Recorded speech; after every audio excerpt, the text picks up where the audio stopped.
Hello दोस्तों, आप सभी को गुड मॉर्निंग। मैं आज 12th क्लास का फिज़िक्स पढ़ाने जा रहा हूँ, तो आप लोग हमारे वीडियो में बने रहें और आप इसे बारीकी ढंग से देखें और समझें। एकदम आपको विधिवत रूप से पढ़ाया जाएगा, तो वीडियो को बीच में कट ना करें, लगातार वीडियो में बने रहें। तो 12th क्लास के फिज़िक्स में हम लोग आज शुरू करेंगे पहला इकाई स्थिर वैद्युतिकी। तो आइए यहाँ पे हम लोग देखते हैं, और यह आपका अपना YouTube चैनल है। आप लोग इसे कृपया करके सब्सक्राइब करें, बेल आइकन को दबाएं, जिसके चलते कि और आपके लिए ज़्यादा से ज़्यादा हम लोग मेहनत करें और वीडियो आपको मिलता रहे। तो यहाँ पे ध्यान दो, आज हम लोग चर्चा करेंगे स्थिर वैद्युतिकी के बारे में। तो स्थिर का मतलब होता है रुका हुआ, स्थिर का मतलब होता है रुका हुआ, और वैद्युतिकी का मतलब होता है आवेश। यानी कि हम लोग कह सकते हैं कि भौतिकी के जिस शाखा में हम लोग रुके हुए आवेश के बारे में अध्ययन करते हैं, तो उसी को स्थिर वैद्युतिकी कहा जाता है। या आप इसे विधिवत रूप से बता सकते हैं कि विधिवत रूप से आप बता सकते हैं कि भौतिकी की वह शाखा जिसके अंतर्गत रुके हुए आवेश से उत्पन्न विद्युत बल, विद्युत क्षेत्र, विद्युत विभव तथा विद्युत ऊर्जा का अध्ययन किया जाता है, उसे हम लोग स्थिर वैद्युतिकी कहते हैं। तो आज हम लोग चर्चा करेंगे स्थिर वैद्युतिकी का मतलब। अगर यहाँ पे आपका इंग्लिश वर्ड आपका दिया हुआ है, तो इलेक्ट्रो से आपका बनेगा इलेक्ट्रॉन, और उसी इलेक्ट्रॉन से यह आपका चार्ज बनेगा। और स्टैटिक्स का मतलब होता है एट रेस्ट, यानी कि आवेश आपका रुका हुआ होना चाहिए, और रुके हुए आवेश का अध्ययन भौतिकी के जिस शाखा में किया जाता है, उसे हम लोग इलेक्ट्रोस्टैटिक्स कहेंगे।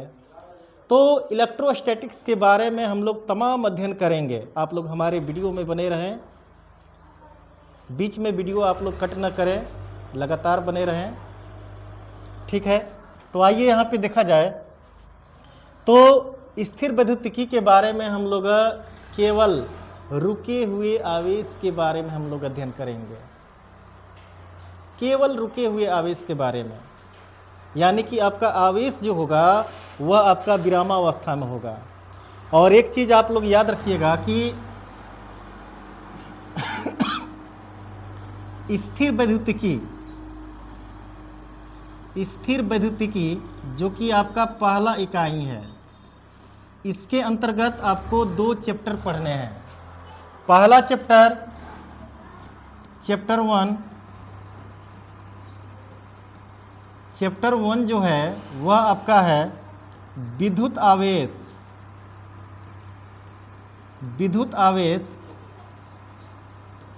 तथा क्षेत्र, विद्युत आवेश तथा क्षेत्र।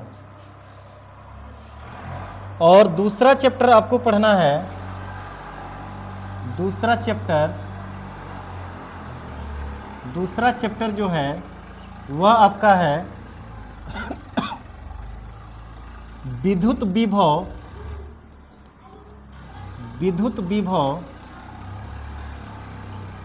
तथा धारिता। तो फर्स्ट यूनिट यानी कि पहला इकाई के अंतर्गत आपको 2 चैप्टर पढ़ना है। पहला चैप्टर आपका विद्युत आवेश तथा क्षेत्र है, और दूसरा चैप्टर जो है विद्युत विभव तथा धारिता। तो यही 2 चैप्टर आपको पढ़ना है, और आप लोग हमेशा अपने दिमाग में बैठा लीजिए, इसे याद करके रखिए कि इन दोनों चैप्टर में हम लोग केवल रुके हुए आवेश के बारे में अध्ययन करेंगे। तो सबसे पहले हम लोग जानेंगे इलेक्ट्रोस्टैटिक्स का हमारे दैनिक जीवन में क्या क्या घटनाएं देखने को मिलती है, उसके बारे में हम लोग चर्चा करेंगे। तो यहाँ पे ध्यान दो, मेरी बातों को ध्यान से सुनो। यहाँ पे आपको बताया जा रहा है कि स्थिर वैद्युतिकी में आपका मुख्य विषय है आपके रुके हुए विद्युत आवेशों का अध्ययन किया जाता है। अब इसमें होता क्या है कि इसका एग्जाम्पल मैं आप लोग को बता रहा हूँ कि देखे होंगे ठंडी के मौसम में जब हम लोग अपने बॉडी से गर्म कपड़े को उतारते हैं, यानी कि ऊनी का वस्त्र या स्वेटर, तो उतारने के पश्चात चट चट की आवाज़ आती है। ऐसा इसलिए होता है कि जिस कपड़े को हम लोग पहनते हैं तो हमारे शरीर में घर्षण के कारण वह आवेशित हो जाता है, और जब उतारते हैं तो चट चट की आवाज़ आती है। और उसी चीज़ को जब हम लोग अंधेरे में देखते हैं तो छोटा छोटा चिंगारी के रूप में दिखाई देता है। दूसरी बात यह है कि कार का दरवाज़ा जब आप खोलिएगा, कार का दरवाज़ा जब खोला जाता है तो हल्का सा विद्युत का क्या होता है, झटका लगता है। और तीसरा एग्जाम्पल यह है, जो कि जब हम लोग बचपन में थे तो यह काम हमेशा करते थे कि हम लोग अपने सूखे हुए बालों में प्लास्टिक की कंघी को रगड़ते थे, तो वह कंघी कागज़ के छोटे छोटे टुकड़े को अपने ओर आकर्षित करने लगता था। तो यह सारा चीज़ जो है इलेक्ट्रोस्टैटिक्स का एग्जाम्पल है। आइए इसके बाद हम लोग अगला चर्चा करेंगे। मेरी बातों को ध्यान से सुने, देखा जाए। और मैं इलेक्ट्रोस्टैटिक्स के बारे में मैं बता रहा हूँ कि इलेक्ट्रोस्टैटिक्स के सिद्धांत पर क्या किया जाता है कि आपका जो पेंट होता है, पेंट वाला स्प्रे या पाउडर की परत चढ़ाने वाली प्रक्रिया की जाती है। स्थिर वैद्युतिकी के सिद्धांत के द्वारा स्प्रे वाला जो पेंट होता है या पाउडर की परत यदि चढ़ाना है तो इसी सिद्धांत का क्या किया जाता है, उपयोग किया जाता है। इसके बाद फोटोकॉपी यानी कि छाया प्रति बनाने का यंत्र, यह जो होता है स्थिर वैद्युतिकी के सिद्धांत पर क्या होता है, आधारित होता है। इसके बाद कैपेसिटर, जिसे हम लोग संधारित्र कहते हैं, जो पंखा वगैरह में लगा होता है, जिसे हम लोग देहाती बोलचाल की भाषा में कंडेंसर कहते हैं, वह जो है उसके बारे में हम लोग अध्ययन इसी स्थिर वैद्युतिकी के अंतर्गत हम लोग करेंगे, और वह इसी के सिद्धांत पर कार्य करता है। इसके बाद वान डी ग्राफ जनित्र है। वान डी ग्राफ जनित्र जो होता है बहुत बड़ा जनित्र होता है, वह लगभग 10 लाख या 10 लाख से अधिक विभव उत्पन्न करता है। तो वान डी ग्राफ जनित्र जो है स्थिर वैद्युतिकी के सिद्धांत पर ही कार्य करता है।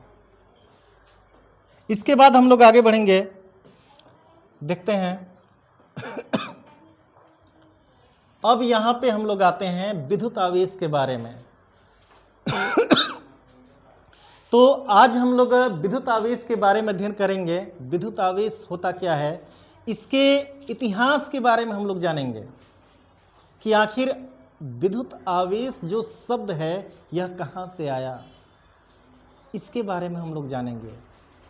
विद्युत आवेश किसे कहते हैं, इसका एसआई मात्रक क्या होता है, इसके इतिहास के बारे में हम लोग जानेंगे। तो यहाँ पे देखा जाए, मेरी बातों को ध्यान से सुनो।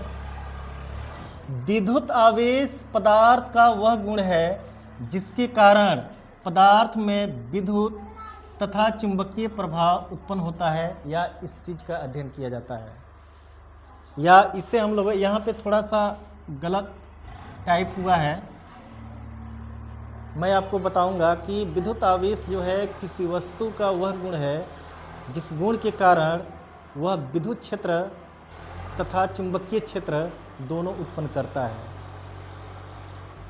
यदि आप मेरी बातों को सुन रहे हैं तो इसे आप कमेंट बॉक्स में लिखें, जिससे कि आपका मतलब कि फीलिंग आए आपके अंदर का।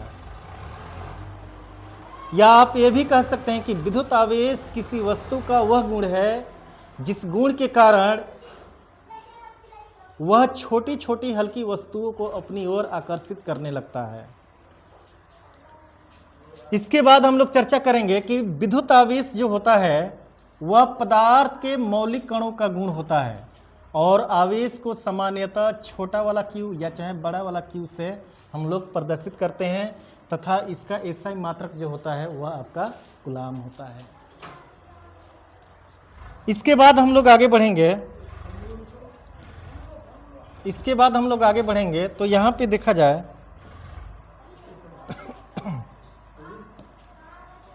देखा जाए चूंकि विद्युत आवेश का एसआई मात्रक आपका कूलाम होता है तो विद्युत आवेश का छोटा भी मतलब कि मात्रक होता है और बड़ा भी मात्रक होता है, उसके बारे में भी हम लोग चर्चा करेंगे।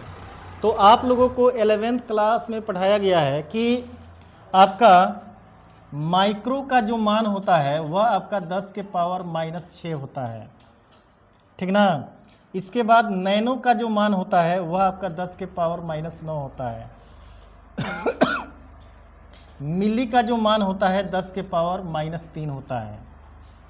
तो अगर मिली, माइक्रो, नैनो यदि हम लोग आवेश में लगा देंगे तो वह आपका मिली कूलाम बन जाएगा, माइक्रो कूलाम बन जाएगा, नैनो कूलाम बन जाएगा। तो यह जो है विद्युत आवेश का एसआई मात्रक आपका कूलाम होता है। अगर हम लोग इसके छोटे मात्रक की बात करेंगे तो 1 मिली कूलाम बराबर 10 के पावर -3 कूलाम। इससे भी और छोटा अगर हम लोग आवेश लेंगे तो 1 माइक्रो कूलाम बराबर 10 के पावर -6 कूलाम। इससे भी और छोटा अगर हम लोग देते हैं तो 1 नैनो कूलाम बराबर 10 के पावर -9 कूलाम। नैनो का वैल्यू 10 के पावर -9 होता है, माइक्रो का वैल्यू 10 के पावर -6 होता है, मिली का वैल्यू 10 के पावर -3 होता है। और सबसे मुख्य पॉइंट यह है कि पिको का वैल्यू यानी कि 1 पिको कूलाम बराबर 10 के पावर -12 कूलाम होता है। मेरे प्यारे बच्चों, फिर हम लोग आगे बढ़ेंगे। अगर हम लोग चर्चा करेंगे कि सीजीएस में आवेश का मात्रक क्या होता है, तो सीजीएस में यानी कि आवेश का सीजीएस मात्रक क्या होता है, तो आवेश का सीजीएस मात्रक जो होता है स्टैट कूलाम होता है, या इसी को हम लोग ESU भी कहते हैं, जिसे हम लोग इलेक्ट्रोस्टैटिक्स यूनिट भी कहते हैं। ओके, याद रखना विद्युत आवेश का एसआई मात्रक कूलाम, कमेंट बॉक्स में जरूर लिखें। विद्युत आवेश का एसआई मात्रक कूलाम, विद्युत आवेश का सीजीएस मात्रक स्टैट कूलाम, या आपका ESU होता है। ESU को हम लोग बोलेंगे इलेक्ट्रोस्टैटिक्स कूलाम, इलेक्ट्रोस्टैटिक्स कूलाम होता है। ओके, इसके बाद यहाँ पे हम लोग जानेंगे कि एक कूलाम जो होता है, याद रखना 1 कूलाम जो होता है, 1 कूलाम अप्रोक्स 3 × 10 के पावर 9 स्टैट कूलाम के बराबर होता है। 1 कूलाम अप्रोक्स 3 × 10 के पावर 9 स्टैट कूलाम के इक्वल होता है। इसके बाद आपको यह बताया जा रहा है कि सबसे बड़े व्यवहारिक मात्रकों में फराडे जो होता है यह आवेश का बड़ा मात्रक है और 1 फराडे बराबर होता है 96,500 कूलाम, 96,500 कूलाम। इसके बाद आवेश का अन्य मात्रक आपको पढ़ने को मिलेगा जिसे हम लोग फ्रैंकलिन भी कहते हैं। क्या कहते हैं? फ्रैंकलिन भी कहते हैं। तो इसके बाद हम लोग आगे बढ़ेंगे, मेरी बातों को ध्यान से सुने। चलिए,